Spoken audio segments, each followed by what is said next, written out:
নেব। কঙ্কা,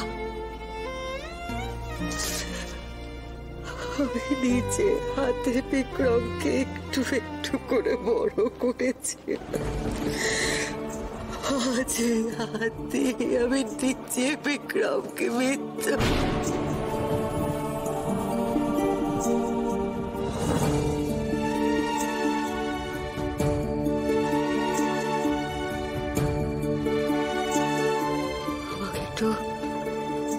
আমাকে একটু একা থাকতে দাও কঙ্কা।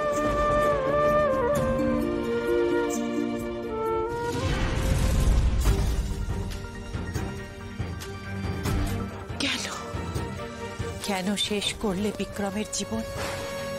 আমিও তো তাই ভাবতাম যে তুমি তোমার বিক্রমকে নিজের প্রাণের চেয়েও বেশি ভালোবাসো।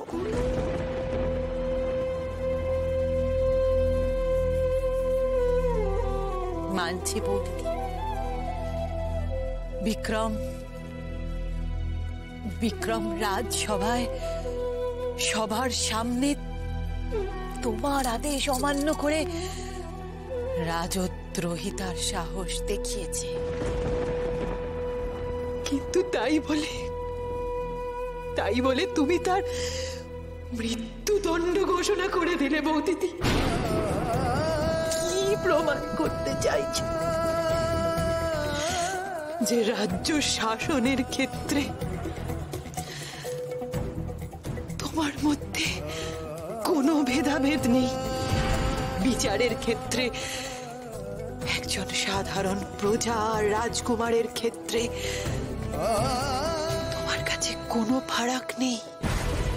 তুমি চাইছো সারা রাজ্যের মানুষ চারিদিকে তোমার নামে ধন্য ধন্য করুক, আর তাই মা বাবা মরা ছেলেটার শাস্তি দিতে তোমার এতটুকু বাঁধলো না বৌদিদি?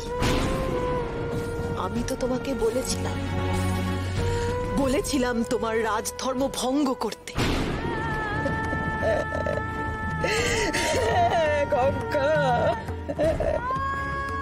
রাজধর্ম ভঙ্গ করে আমার সেই অন্যায় করা উচিত ছিল কঙ্কা।